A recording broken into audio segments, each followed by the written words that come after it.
Muy buenos días, tardes, noches para todos. Mi nombre es Rodrigo Álvarez, soy el creador de Neurona Financiera y todos los viernes hago este video contando cuáles fueron, a mi entender, las noticias económicas más importantes de la semana que tenemos que saber para ser adultos funcionales y entender cómo funciona el mundo de la economía y saber las cosas que están pasando que tarde o temprano nos van a afectar a nuestro bolsillo, que no son muy lejanas. Hoy estoy en Colonia de Sacramento grabando este video para todos ustedes. La primera noticia que quiero traerte es que bajó la inflación en Estados Unidos. Es algo que lo venimos midiendo porque está muy relacionado con las tasas de interés que está cobrando, que está marcando la Fed, que es el costo del dinero. La inflación bajó interanualmente y eso es muy bueno, pero no tanto. Si hacemos doble clic en esta noticia, lo que vemos es que si bien bajó la inflación, si medimos lo que se llama la inflación subyacente, no bajó, subió un puntito. ¿Qué es la inflación subyacente? Es la inflación, pero si le sacamos todos los derivados del petróleo y le sacamos los productos alimenticios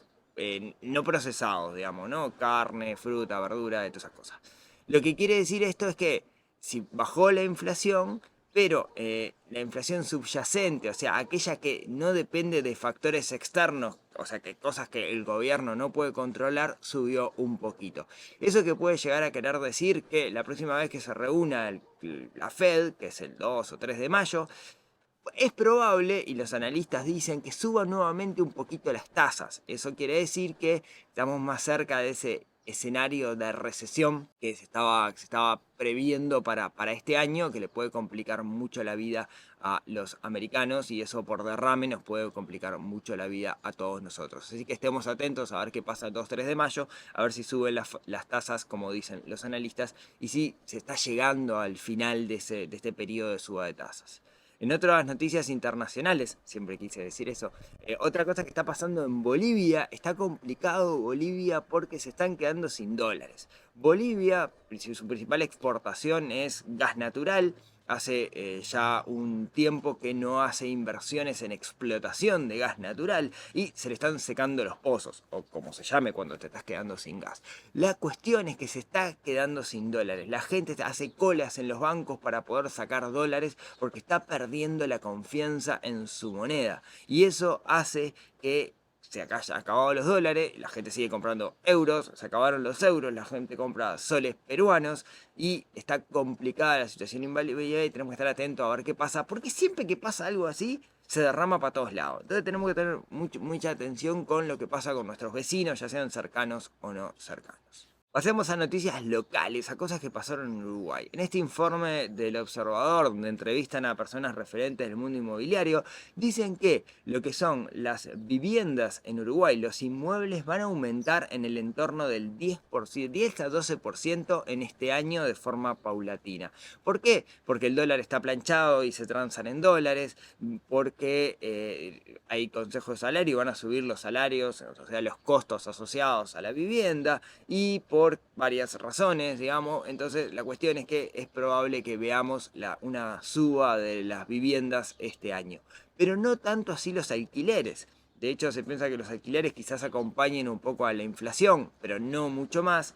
Lo que, como siempre, termina pasando es que el negocio de comprar una vivienda para alquilar, esa cosa que nos encanta a nosotros los uruguayos porque es súper seguro, vaya perdiendo un poquito de fuerza y rentabilidad. De hecho, se estima, depende de la zona, que la rentabilidad de un inmueble anda en el entorno del 6%, cosas que eventualmente da un bono, un bono que es bastante seguro y que se puede entrar con mucho menos dinero. Así que parecería que los inmuebles no es la gran inversión después de todo, al menos comprar un inmueble para rentarlo, como siempre, a menos que uno encuentre una gran oportunidad.